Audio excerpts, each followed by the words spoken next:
ઓમ શ્રી ગણેશાય નમઃ. જય શ્રી કૃષ્ણ મિત્રો. આજે આપણે રામાયણનો એક પ્રસંગ સાંભળીશું. ખૂબ સુંદર પ્રસંગ છે ભગવાન શ્રી રામ અને માતા દુર્ગાનો. તો મિત્રો પવિત્ર વાર્તા સાંભળજો. આપણું તન મન શુદ્ધ થાય છે કથા વાર્તા સાંભળવાથી. અને વિડીયો સારો લાગે તો લાઈક કરજો, શેર કરજો અને આ ચેનલને કૃપા કરીને સબસ્ક્રાઇબ જરૂર કરી દેજો. કમેન્ટ બોક્સમાં ભગવાનનું નામ લખી અને ભક્તિને વ્યક્ત જરૂર કરજો. વાર્તાનું નામ છે 108મું કમળ. ઓમ નમો ભગવતે વાસુદેવાય. આજે આપણે સાંભળીશું રામાયણનો અદ્ભુત પ્રસંગ જે આપણી આત્માને પણ હલાવી દેશે. તો મિત્રો આ પ્રસંગ લગભગ કોઈકે સાંભળ્યો હશે. પવિત્ર કથા જરૂર સાંભળજો. પ્રભુ શ્રી રામ નિરાશ થઈને બેઠા છે સમુદ્રના તટ પર. એવામાં ત્યાં વિભીષણ અને જામવંત આવ્યા. એટલે જામવંત બોલ્યા, ભગવાન રામને કહે છે, પ્રભુ રઘુનંદન, આ નિરાશા તમને શોભા નથી દેતી. તમે તો ત્રિલોકના સ્વામી છો. તમે તો ત્રિલોકના સ્વામીના અવતાર છો, નારાયણ અવતાર છો. ભગવાન રામ બોલ્યા, અવતાર હોવાથી પીડા મટી નથી જતી જામવંત. લક્ષ્મણનું મૃત્યુ થયું હતું એ વખતે લક્ષ્મણ મૃત્યુ દ્વાર પર પહોંચ્યા હતા. એ વખતે જો હનુમાન સંજીવની ન લાવ્યા હોત તો હું પોતાને ક્યારેય ક્ષમા ન કરત. આ બધા જ મારા માટે લડ્યા છે. વાનર સેના બધા જ મારા માટે લડ્યા છે. સેતુ બનાવ્યો અને હવે એક એક કરીને મરી પણ રહ્યા છે. ધર્મના માર્ગ પર છું, છળ નથી કર્યો. છતાં પણ રાવણની શક્તિ દરેક ક્ષણે વધતી જ જાય છે. શું નિયતિએ એના પક્ષમાં કોઈ વિધાન લખી દીધું છે? તો વિભીષણ બોલ્યા, પ્રભુ રાવણની શક્તિ એની પોતાની નથી. એ માં દુર્ગાનો પરમ ભક્ત છે રાવણ. એની તપસ્યાએ એને એવું વરદાન દીધું છે કે માનો એક અજય કવચ. રામ ભગવાન બોલ્યા, તો શું કોઈ ઉપાય નથી આનો? જામવંત બોલ્યા, ઉપાય તો છે પ્રભુ, પણ એ વિધાનની વિરુદ્ધ છે. નિયતિને ચુનૌતી આપવા બરાબર છે. રામ ભગવાન બોલ્યા, કહો વૃષરાજ, કહો. ધર્મની રક્ષા માટે હું કોઈ પણ માર્ગ અપનાવવા તૈયાર છું. જામવંત બોલ્યા, જે દેવીએ રાવણને શક્તિ આપી છે એ જ દેવીને આપણે પ્રસન્ન કરવા પડશે.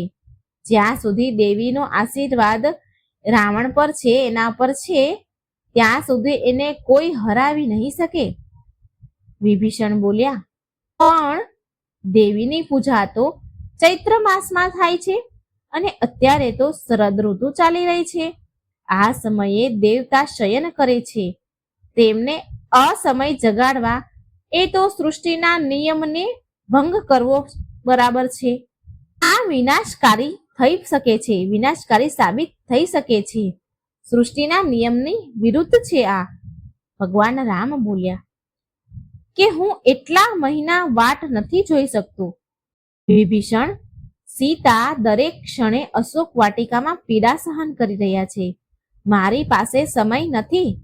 જામવંત બોલ્યા કે એટલા માટે આપણે અકાળ બોધન કરવું પડશે.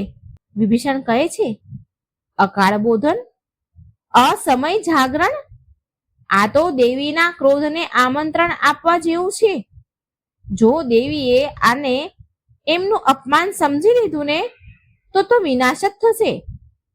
જામવંત બોલ્યા, જ્યારે આસ્થા સાધારણ હોય તો વિધાનનું પાલન થાય છે, પણ જ્યારે આસ્થા અસાધારણ હોય છે તો વિધાન પણ ચૂકી જવાય છે. પ્રભુ શ્રી રામ, તમારે તમારી ભક્તિથી દેવીને જગાડવા માટે વિવશ કરવા પડશે, મજબૂર કરવા જ પડશે. પ્રભુ, આ એક જુગાર જેવું છે, જેના દાવ પર તમારી તપસ્યા અને સંપૂર્ણ વાનર સેનાનું ભવિષ્ય હશે. પ્રભુ રામ થોડી વાર તો મૌન રહ્યા. તેમની નજરો દૂર અંધકારમાં ડૂબેલી લંકા પર ટકેલી છે. પછી પ્રભુ રામ એક અટલ નિશ્ચય કરે છે કે હું આ અનુષ્ઠાન કરીશ. જો સૃષ્ટિનો નિયમ મારા ધર્મની વચ્ચે બાધા છે તો એ નિયમને પણ ઝૂકવું પડશે. તૈયારી કરો અનુષ્ઠાનની. પછી પ્રભુ શ્રી રામ તેમના હાથોથી માટીને મસળતા તેમના કોમળ હાથોથી મા દુર્ગાની મૂર્તિને બનાવી રહ્યા છે. તેમની કોમળ આંગળીઓમાંથી માટી સરીને મા દુર્ગાનો આકાર લઈ રહી છે. શ્રી રામનો અંગૂઠો એક કમળની પાંખડીઓનો આકાર ઘડે છે. આ માત્ર એક પૂજા ન હતી, પણ નિયતિના વિરુદ્ધ એક વિદ્રોહ હતો. સમયના ચક્રને ચુનૌતી આપવાનો દુસ્સાહસ. ભગવાન રામ જાણતા હતા કે આ એક એવો દરવાજો ખખડાવી રહ્યા છીએ જેને સમય પહેલા ન ખોલવો જોઈએ. હવે અનુષ્ઠાન શરૂ થાય છે. પૂજારી મંત્ર ઉચ્ચારણ શરૂ કરે છે. વાતાવરણમાં ઘી, ધૂપ અને હવનની સુગંધ ફેલાવા લાગી. બધી જ વાનર સેના, પ્રભુ રામના સાથીઓ આ પૂજા અનુષ્ઠાનમાં ભાગ લેતા બધી તૈયારીઓ કરી રહ્યા છે. પૂજારી બોલ્યા, પ્રભુ રામ, બધું જ તૈયાર છે, પણ એક વસ્તુ હજી છેલ્લી બાકી છે, એ લાવવી પડશે. મા દુર્ગાને 108 નીલ કમળ અર્પણ કરવા પડશે. આ પુષ્પ તેમને સર્વાધિક પ્રિય છે. રામ ભગવાન વિચારે છે કે આ યુદ્ધ ભૂમિમાં વિદેશી તટ પર 108 નીલ કમળ ક્યાં મળશે? તો એટલામાં હનુમાનજી બોલ્યા, પ્રભુ, મને આજ્ઞા આપો. તમારો આ દાસ પાતાળમાંથી પણ જઈને આ ફૂલ લઈને આવશે. પ્રભુ રામ બોલ્યા, હા હા પવન પુત્ર, મને તમારા ઉપર પૂરો વિશ્વાસ છે. જાઓ, અનુષ્ઠાનનો અંતિમ ચરણ તમારા પાછા આવ્યા પછી જ આરંભ થશે. હનુમાનજી જય શ્રી રામ, જય શ્રી રામ કહેતા કહેતા આકાશમાં વિલીન થઈ જાય છે. વાનર સેના હાથ જોડીને શ્વાસ રોકીને ઊભી છે. હનુમાનજી ફૂલ લઈને ક્યારે પાછા આવે? કારણ કે સમુદ્રના તટ પર મા દુર્ગાની મૂર્તિ બની હતી. સમુદ્રની લહેરો આવે તો મૂર્તિ પાણીમાં ચાલી જાય, એટલે બધાના શ્વાસ અટકેલા હતા. હનુમાનજી ફૂલ લઈને પાછા આવે છે. તેમના હાથમાં એક ટોપલો છે જેમાં 108 નીલકમલ છે. તે સમુદ્રનો તટ પર જય જયકાર ગુંજી રહ્યો છે. જય શ્રી રામ, જય શ્રી રામ. પછી ભગવાન રામે પૂજા શરૂ કરી. હનુમાનજીએ નીલકમલ ફૂલનો ટોપલો ભગવાનને આપ્યો અને ભગવાન શ્રી રામે મા દુર્ગાની પૂજા શરૂ કરી. એક એક ફૂલ લે છે અને એક એક ફૂલ માને ચડાવતા માનું નામ લે છે. ઓમ જયંતીએ સ્વાહા, ઓમ મંગલા સ્વાહા, ઓમ કાલી સ્વાહા, ઓમ ભદ્રકાલી સ્વાહા. આમ એક એક નામ લઈ દેવી દુર્ગાને 107 કમળ અર્પણ કરે છે. દરેક ફૂલ સાથે રામ તેમની પીડા, તેમની આશા, તેમની સંપૂર્ણ આત્મા અર્પણ કરી રહ્યા હતા. 107 ફૂલ તો અર્પણ કર્યા. હવે 108મું ફૂલ ચડાવવા માટે ટોપલામાં હાથ નાખે છે. પણ આ શું? ટોપલામાં તો ફૂલ જ નથી. ફૂલ પૂરા થઈ ગયા, ટોપલી ખાલી થઈ ગઈ. એટલામાં રીછરાજ પાસે ઊભા હતા. એ બોલ્યા, ખાલી 107 ફૂલ હનુમાનજી, આવું કેમ કર્યું? હનુમાનજી બોલ્યા, હે રીછરાજ, મેં પોતે 108 ફૂલ ગણીને હું લાવ્યો હતો. દેવી દેહ સરોવરમાં આનાથી વધારે એક પણ ફૂલ ન હતું. હવે શું થશે? ચારેય બાજુ ખુસફુસ શરૂ થઈ ગઈ. વાનર સેનામાં વાનરોના મનોબળ તૂટવા લાગ્યા. બોલ્યા, અરે, આ તો અપશગન થઈ ગયું. દેવી રૂષ્ટ થઈ ગયા. એટલે વિભીષણ કહે છે, પ્રભુ, મેં કહ્યું હતું ને કે અસમય દેવીને જગાડવા અસમય જાગરણ લાગે છે કે આ જ દેવીનો સંકેત છે. વિભીષણ બોલ્યા, પ્રભુ, મેં કહ્યું હતું ને, અસમય દેવીને જગાડવા ઠીક નથી. અસમય જાગરણ ઠીક નથી. દેવીના ક્રોધનો આ સંકેત છે. પ્રભુ રામ, બધાની વાત અણસાંભળેલી કરે છે. ભગવાન ધ્યાન નથી આપતા. શ્રી રામ એમની આંખો બંધ કરે છે તો એમને માતા કૌશલ્યાનું એક એના જે બાળપણમાં કોઈ ઘટના ઘટી હશે તો માતા કૌશલ્યા એમને દેખાય છે. એક ચિત્ર જુએ છે આંખો બંધ કરીને અને પછી ભગવાન રામ આંખો ખોલે છે. પણ હવે તેમને કોઈ ભય નથી, પણ દિવ્ય પ્રકાશ છે. અને પ્રભુ શ્રી રામ બોલ્યા કે આ પૂજા પૂરી જરૂર થશે. દેવીને 108મું કમળ અર્પણ કરવામાં જરૂર આવશે. ભગવાન રામ તેમનું ધનુષ બાણ કાઢે છે અને તેમની આંખો તરફ આગળ વધારે છે આંખને કાઢવા માટે. તો લક્ષ્મણજી બોલ્યા, નહીં નહીં ભાઈ, નહીં, આ તમે શું કરી રહ્યા છો? હું માતા સીતાને શું જવાબ આપીશ? એટલામાં હનુમાનજી બોલ્યા, પ્રભુ, મારા પ્રાણ લઈ લો પણ તમારી આંખ ન કાઢો. પ્રભુ રામની ચારેય બાજુ એક પ્રકાશ ફેલાયો. ભગવાન આંખ કાઢવા જાય છે તો ભગવાનની ચારેય બાજુ એક પ્રકાશ ફેલાયો.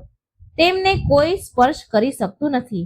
પ્રભુ શ્રી રામ બોલે છે કે હે દેવી, જો તમારું પ્રિય ફૂલ અહીં હાજર નથી તો હું તમને એ અર્પણ કરું છું જે મારી પાસે છે. મારી માતા હંમેશા કહેતા હતા કે મારી આંખો નીલ કમળ જેવી છે, માટે મારી આંખોનું કમળ ફૂલ તમને અર્પણ કરું છું. સ્વીકાર કરો માં. મારું આ 108મું કમળ બાણની અણી રામ ભગવાનની આંખોને અડવાની જ હતી કે એવામાં જોરમાં વીજળી ગાજી અને દિવ્ય પ્રકાશ ફેલાયો અને મા દુર્ગા પ્રગટ થયા અને પ્રભુ શ્રી રામનો હાથ પકડી લીધો અને બાણ નીચે પડી ગયું. મા દુર્ગા બોલ્યા, ઊભા રહે રઘુનંદન, તમારી પ્રીતિ ભક્તિ પૂરી થઈ. મેં જ 108મું નીલકમલ અદ્રશ્ય કર્યું હતું. પુત્ર, હું એ જોવા માંગતી હતી કે શું તું નિયતિથી પરે છો? શું તું પોતાને અર્પણ કરી શકે છે? તો સિદ્ધ કરી દીધું છે તે. તારી વિજય માત્ર તારી નથી પુત્ર, આ ધર્મની જરૂરિયાત છે, ધર્મની આવશ્યકતા છે. જાઓ પુત્ર, તારી વિજય નિશ્ચિત છે. મારો આશીર્વાદ તારી સાથે છે. મા દુર્ગાએ આશીર્વાદ આપ્યા. વાનરોએ મા દુર્ગાનો જય જયકાર કરી. મા બોલ્યા, જા પુત્ર, તારી વિજય થશે અને રાવણનો અંત નિશ્ચિત છે. મારો આશીર્વાદ સદા તારી સાથે છે.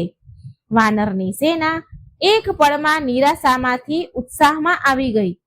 પછી મા અંતર્ધ્યાન થઈ ગયા આશીર્વાદ આપીને. લક્ષ્મણ પ્રભુ શ્રી રામ પાસે આવીને કહે છે, ભાઈ, તમારી ભક્તિએ તો અશક્યને પણ શક્ય કરી દીધું. રામ ભગવાન બોલ્યા, આ મારી ભક્તિ નથી લક્ષ્મણ, આ એ સંકલ્પની શક્તિ છે જે ધર્મ માટે લેવામાં આવે છે. જો પસંદગી ધર્મની હોય ને તો નિયતિને પણ માર્ગ આપવો જ પડે છે. તો મિત્રો, આ હતી 108મું કમળની કથા. મિત્રો, એ રાત્રે પ્રભુ શ્રી રામે માને અસમયે જાગૃત કર્યા. અકાલ બોધક એટલે કે અસમય જાગરણ થયું ઇતિહાસમાં પહેલીવાર. ત્યારથી જ શરદ ઋતુમાં દુર્ગા પૂજા કરવામાં આવે છે. ત્યારથી જ દુર્ગા પૂજા મનાવાય છે એ સંકલ્પ સાથે કે જ્યારે ભક્તનો સંકલ્પ અડગ હોય તો નિયતિના નિયમને પણ બદલી નાખે છે. જય મા દુર્ગા, જય શ્રી રામ. મિત્રો, આ સુંદર કથા હતી. તમને પસંદ આવી હોય તો વિડીયોને લાઈક કરી, શેર કરીને ચેનલને સબસ્ક્રાઈબ જરૂર કરી દેજો. જય શ્રી કૃષ્ણ. રાધે રાધે. Thank you.